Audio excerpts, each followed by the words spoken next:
शांति। बहुत सुंदर विषय है, पुराने संस्कार परिवर्तन की विधि। विषय अभी भी बाबा ने कहा, संस्कारों के क्या करो, संस्कार करो। क्योंकि ये पुराने संस्कार बीच बीच में हमारे पुरुषार्थ में आते हैं और हमारा समय बर्बाद करते हैं और संकल्प भी वेस्ट कराते हैं। क्योंकि इस वर्ष में बाबा संकल्प की बचत, समय की बचत करके तीव्र पुरुषार्थ कराना चाहते हैं।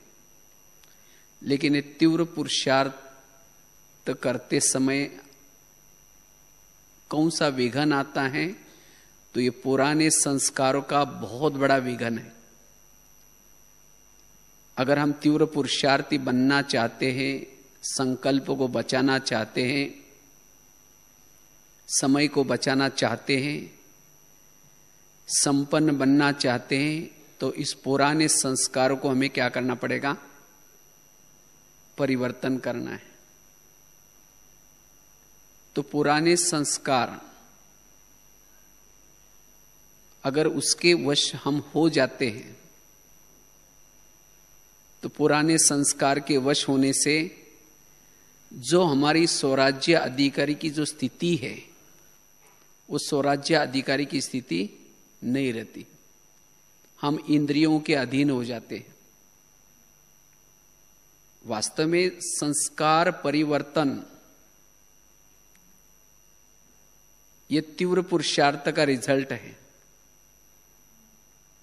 अगर मैं तीव्र पुरुषार्थ कर रहा हूं, इसका क्या प्रूफ है? मेरा तीव्र पुरुषार्थ चल रहा है, इसका प्रूफ है मेरे संस्कार बदल रहे हैं।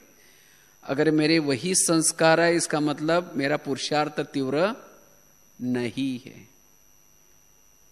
मेरा योग बाबा से बहुत अच्छा लग रहा है, मेरे पास योग बल जमा है, उसकी निशानी क्या है? मेरे संस्कार बदल रहे हैं। अगर संस्कार नहीं बदल रहे, इसका मतलब मेरे पास योग बल नहीं है, योग की पावर नहीं है, इसीलिए मैं वश हो जाता हूं। इसका मतलब मुझे योग बल जमा करना पड़ेगा। अगर मैं इस संस्कार के वश होता हूं, इसका मतलब मेरी धारणाएं ठीक नहीं है। अगर मैं संस्कार के वश हो जाता हूं, इसका मतलब सेवाओं की दुआएं मेरे पास नहीं है। अगर मैं संस्कार के वश हो जाता हूं, इसका मतलब मेरे पास ज्ञान भी नहीं है, समझ नहीं है। जो चाहिए वो समझ नहीं है। बाकी और बातों का ज्ञान है, लेकिन जो दुश्मन किस कोने से घुस जाता है, कहां से घुस जाता है, इसका ही ज्ञान नहीं, तो मेरे पास ज्ञान किस चीज का है? इसलिए संस्कार परिवर्तन यह हमारा पुरुषार्थ का रिजल्ट है। बाबा परमधाम से क्यों आए हैं?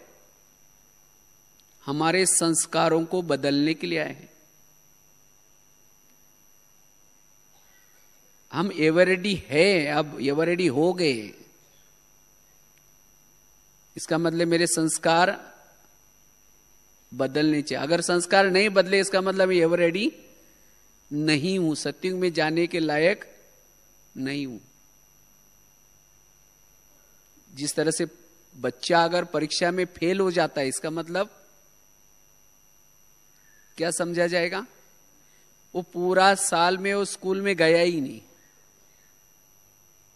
अच्छा, गया होगा तो उसने स्टडी अच्छी नहीं की है। इसी तरह अगर मैं बीच बीच में संस्कारों में फेल हो जाता हूं, इसका मतलब मेरा योग ठीक लगता ही नहीं। अगर लगता भी होगा तो भी इतनी पावर उसमें नहीं आ रही। इसीलिए संस्कार परिवर्तन ये हमारे पुरुषार्थ का प्रूफ है। इसीलिए अब हमें क्या करना है? अपने संस्कारों को परिवर्तन करना है, क्योंकि हमारा बहुत लक्ष्य ऊंचा है। लक्ष्य ऊंचा है, लेकिन उस लक्ष्य से विचलित करने वाले ये संस्कार हैं। हम चाहते नहीं है संस्कार के वश हो जाए, लेकिन तो भी हो जाते हैं। बार बार अगर संस्कार के वश होंगे, वो कभी राजा नहीं होगा। जो यहां संगम युग में संस्कार के वश बार बार होने से हम कमजोर बन जाते हैं। इसलिए बाबा कहते बच्चे संस्कारों के वश नहीं होना। और जिस समय हम संस्कार के वश हो जाते हैं, एक तो वायुमंडल खराब हो जाता है। ये पहला घाटा हमारा, वायुमंडल इसे हम खराब करते हैं। संस्कार के वश होने से की भी कमाई चट हो जाते हैं। संस्कार के वश हो जाने से अंतर्मुखता खत्म हो जाते हैं, एकाग्रता खत्म हो जाते हैं, शांति खत्म हो जाते हैं। और ऐसी आत्मा ना आत्मचिंतन कर सकते हैं, ना परमात्मा चिंतन कर सकते हैं। इतना ही नहीं, संस्कार के वश हो जाने से बुद्धि को ताला लग जाता है, विवेक नष्ट हो जाता है। हम क्या कर रहे हैं इसका कोई भी भान नहीं होता, क्योंकि भूतों के वश हो जाते हैं। संस्कार मतलब एक प्रकार के क्या है, भूत है, उसके वश हो जाते हैं। इसके कारण हम क्या कर रहे हैं इसका कोई भी भान नहीं होता। इसीलिए बाबा कहते बच्चे संस्कारों को परिवर्तन करो। और जिस समय हम संस्कार के वश हो जाते हैं, हमारे जीवन के अंदर के दैवी गुण और दैवी शक्तियां भी चली जाते हैं, हमें सहयोग नहीं देते। क्यों चले जाते हैं? क्योंकि संस्कार के वश हम तब हो जाते जब देह भान में आ जाते हैं, और जहां देह भान है वहां शक्तियां भी साथ नहीं देंगी। शक्तियां तब साथ देंगी जब हम आत्म भान में हैं, अपने सीट पर सेठ है। तो माया क्या करते हैं, चेयर से उठा लेती है, देह भान में लाते हैं, और देह भान में आए तो हमारे साथ में जो सहयोगी है, शक्तियां और गुण, वो चले जाते हैं और अकेला महसूस होते हैं, और तब जाकर के माया वार करते हैं। इसीलिए बाबा कहते बच्चे अपने पुराने संस्कारों को परिवर्तन करो।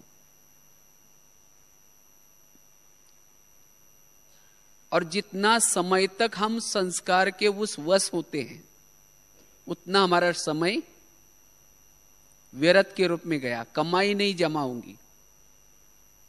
लेकिन जो कमाई की है वो भी माइनस होती जाती है, क्योंकि ना वो समय योग लगता है, और ये वायुमंडल को खराब कर लेते हैं,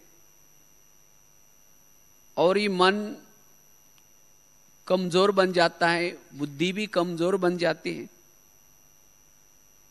इसीलिए बाबा कहते बच्चे संस्कारों को परिवर्तन। और संस्कार दो प्रकार के होते हैं जिसके वश हम बार बार होते हैं। एक तो आपस के संस्कार, जिस लोगों के बीच में हम साथ में रहते हैं, उन लोगों के संस्कार, कभी कभी उनके वश भी हम हो जाते हैं। संस्कार दूसरे के हैं, लेकिन हमारा चिंतन चलता है, ऐसा क्यों करता है, इसने ऐसा क्यों किया, ये मेरे साथ क्यों करता है, ये भी एक वश है। और दूसरा है खुद के हमारे अपने संस्कार, काम के, क्रोध के। तो ये दोनों में भी, संस्कारों में भी अपना टाइम वेस्ट हो जाता है। चाहे हम अपने संस्कार के वश हो जाते हैं तो भी हमारा टाइम वेस्ट है, चाहे किसी औरों के संस्कार के वश हो करके हम उसका ही चिंतन करते, ये ऐसा क्यों करता है, इसने ऐसा क्यों किया, इससे भी हमारा टाइम वेस्ट हो जाता है।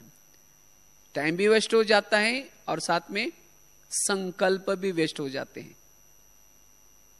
इसीलिए दोनों प्रकार के संस्कार, चाहे आपस के संस्कारों में भी हमारी स्थिति वो कैसा भी हो, लेकिन हमारी स्थिति अचल अडुल रहे, आत्मा अभिमानी स्थिति रहे, साक्षी अवस्था रहे। या हमारे अंदर माया कोशिश करते हमारे पुराने संस्कार लाने की, काम के, क्रोध के तूफान लाने की कोशिश करते हैं, तो भी मन में कोई हलचल नहीं, मन उस संस्कार के वश न हो जाए, इसको कहेंगे संस्कार परिवर्तन। उसी समय भी हमारी माया का तूफान आ रहे हैं, लेकिन तो भी मन एकाग्र, मन अंतर्मुखी, और तब हम समय को सफल कर सकते हैं। इसलिए बाबा कहते हैं वर्तमान समय, हमारा जो समय जाता है संस्कारों के कारण जाता है। ये दोनों प्रकार के संस्कार मेरे पर अटैक न करें, ये ध्यान देना है। क्योंकि संगम का एक एक थोड़ा भी अगर समय हम वश में हो जाते हैं तो काफी हमारा घाटा है।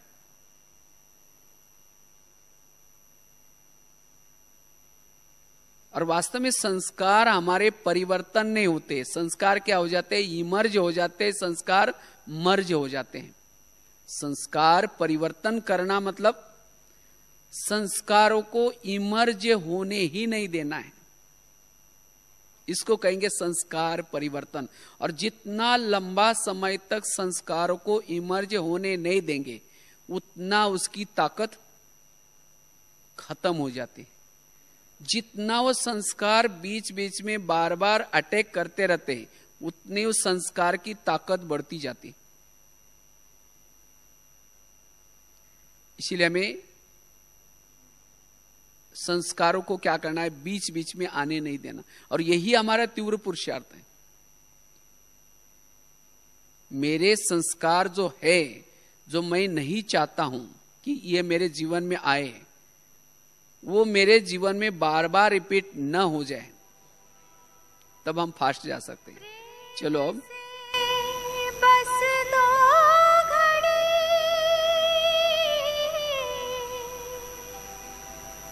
प्रभु का ध्यान कीजिए, प्रभु का ध्यान कीजिए।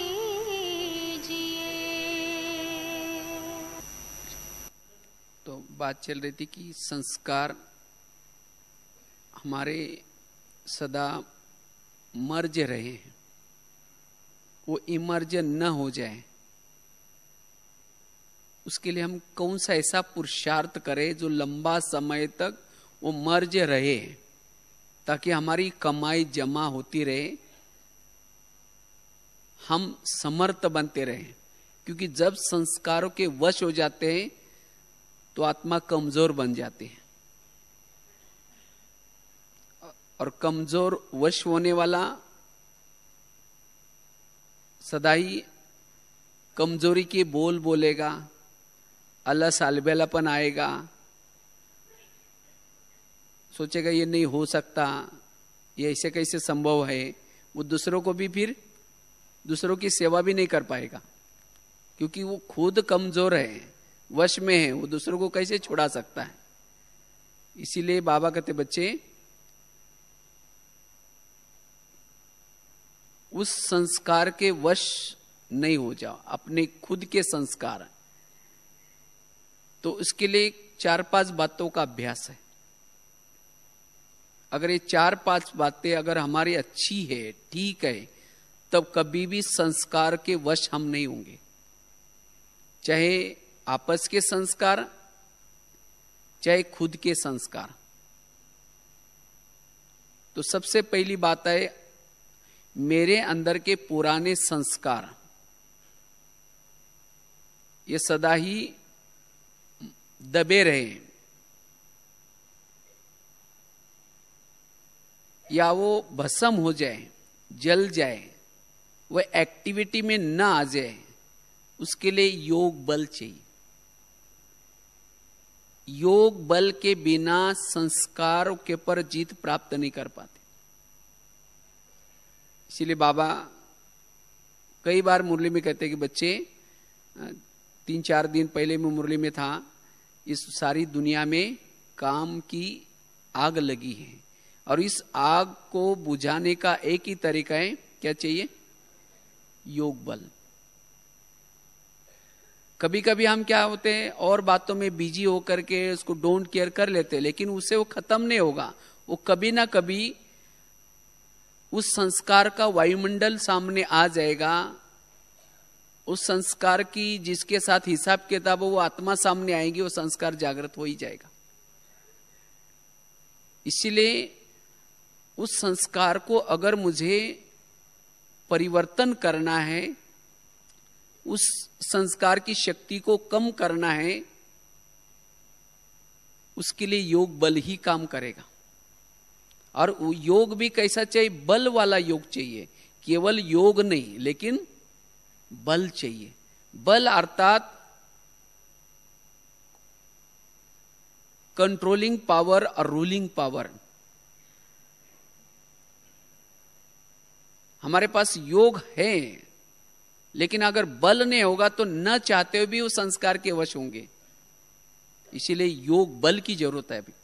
और योग बल तब आएगा जब हमें उस लगन से योग करते हैं। जितना लगन में मगन होकर के योग करते हैं, चाहे अमृत वेला का योग, चाहे क्लास के पहले वाला योग, चाहे कर्म योग, जितना लगन की अगन होगी, विधि पूर्वक योग होगा, उतना योग बल के रूप में होगा। और मेरे पास ये बल है, उसकी निशानी है मन कंट्रोल रहेगा, बुद्धि भी कंट्रोल रहेगी। इतना ही नहीं, सारा दिन हमारे पास योग बल होगा तो नेचुरल अशरीरी अवस्था रहेगी।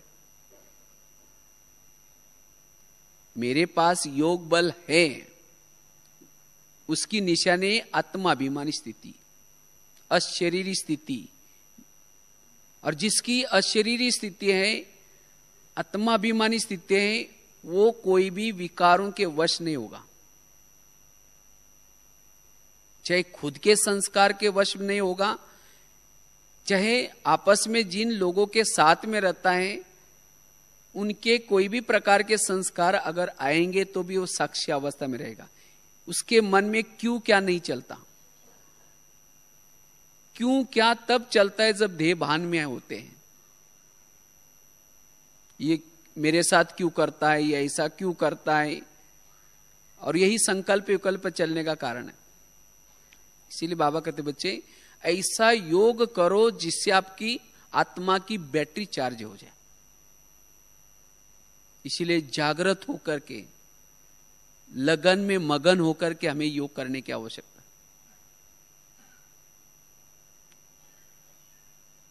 इसीलिए हमें क्या करना है, योग बल को जमा करना है। कर्म योग में भी हमें ढीले नहीं रहना है। कर्म करते हुए भी हमारी बुद्धि बाबा की तरफ लगी रहे, जिसको कहते जागृत अवस्था में रहना। बस बुद्धि सामने, आंखों के सामने जो चीजें हैं उसके बारे में सोच रहे, ये ऐसा क्यों हुआ, वैसा क्यों, ये कर्म योग नहीं है। लेकिन कर्म करते हुए भी आंखें खुली है, कान खुले हैं, लेकिन हमारा ध्यान बाबा में रहे। अगर हमारी कर्म योगी की अवस्था है तो उससे कर्मों में भी हम चार्ज होते रहेंगे, और कर्म योग की स्थिति हमें बैठ करके योग करते समय काम आएगी। जिसने सारा दिन कर्म योग में, कर्म के समय योग ठीक नहीं किए हैं, उसके लिए जब योग में बैठेगा वो जो बल वाला योग है वो नहीं होगा। और अगर बल वाला योग नहीं है तो सारा दिन आत्मिक स्थिति नहीं होगी। और जिसकी आत्मिक स्थिति नहीं है वो फिर पुराने संस्कार उसके ऊपर वार करते रहते। फिर हम कहते मैं तो ज्ञान भी सुनता हूं, योग भी लगाता हूं, लेकिन फिर भी ये संस्कार बार बार क्यों आ रहे हैं? क्योंकि वो आत्मिक स्थिति वाला योग नहीं है। इसीलिए बाबा हर मुरली में कहते हैं, बच्चे आत्माभिमानी स्थिति में रहो।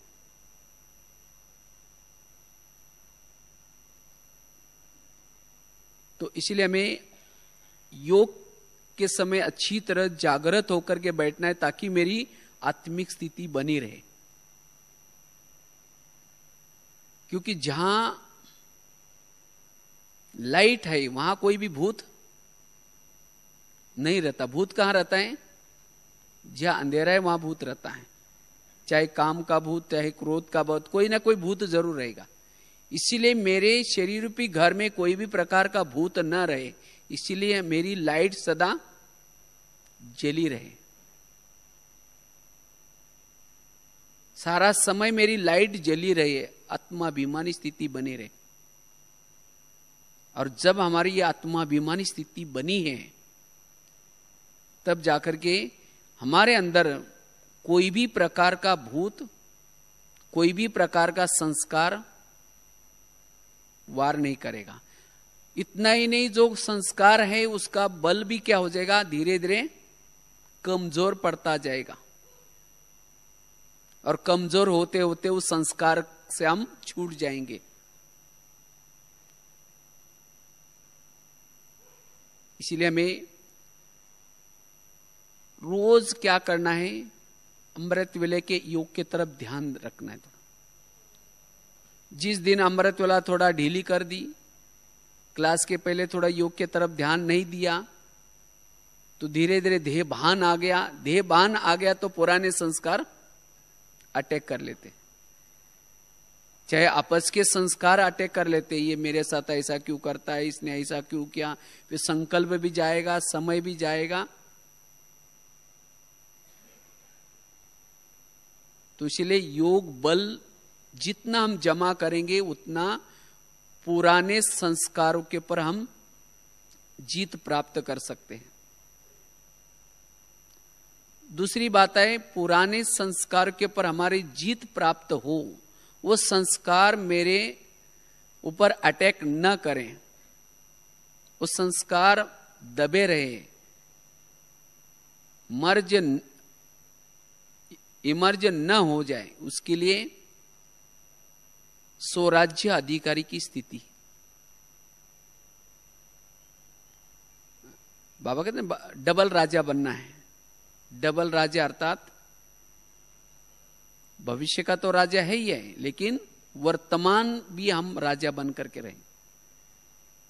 और वर्तमान राजा किसको कहेंगे? जो स्वराज्य अधिकारी स्थिति में रहता है।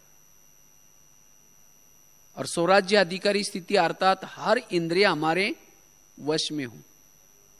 क्योंकि माया आते हैं कर्मेंद्र के द्वारा।